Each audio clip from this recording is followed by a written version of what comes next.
Hi guys, I just wanted to come here and just offer some guidance and some help regarding the C10 Do 10 challenge regarding push-ups. So you can do push-ups wrong for like 10 years and never get good at them. So what I challenge you to do is get the full range of motion and use the correct joints and muscles when you do push-ups.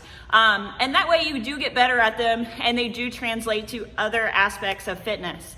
So one of the biggest mistakes that I see is people having their hands really wide and letting their elbows go out. So when you do that, you're putting unnecessary pressure on the elbows and in the wrist, and you're not actually using a stable platform through your shoulders. So the first way that you can modify is just finding a chair or a table or your couch at home. Since we're all at home right now, I'm gonna show you the first modification.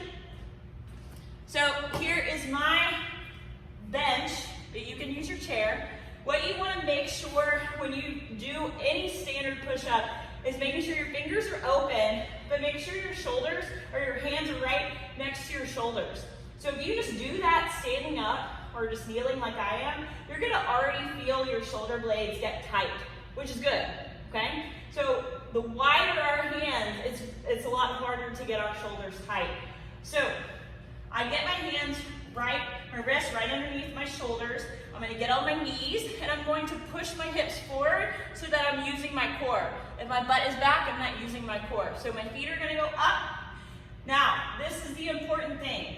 When you go down to a push-up, you are moving your shoulders and then your chest, and you're going back up, okay? What you're not doing is loading your whole body weight on your elbows, which would be bending of the elbows and then going down, okay?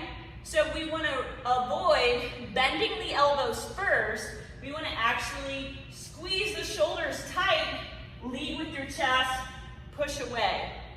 Shoulders tight, lead with the chest, push away. Obviously, the higher the hands, the more it's going to help. The next progression would be to do that same movement on your knees on the ground. So if I'm doing it, I'm going to start off on the floor. It's the easiest setup. You're gonna get your hands, place them underneath your shoulders. You're gonna get your feet up and your knees together. So in this position, I'm gonna go ahead and squeeze my butt, and then I'm going to press all the way up. I'm at the edge of the mat, there we go. So when I go down, I'm gonna squeeze my shoulders, lead with my chest, and then go back up. So I am not bending my elbows out at all. Down, up, down, up. So we can do those. These are gonna be a little bit harder than what I just showed you on the bench. The next progression is to start in a full plank position, because this is where we're really going to start strengthening the core. So you start in a plank, feet are together. You're gonna go down nice and slow. Your chest is literally touching the floor.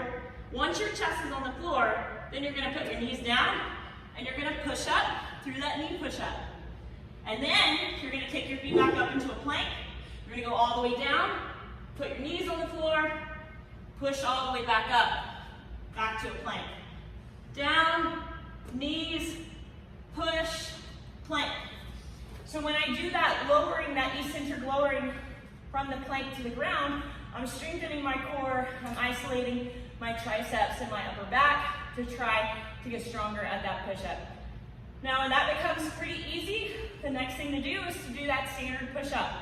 So I go ahead and challenge you to do 10 and then share 10, but let's keep our elbows in and let's get stronger at push-ups.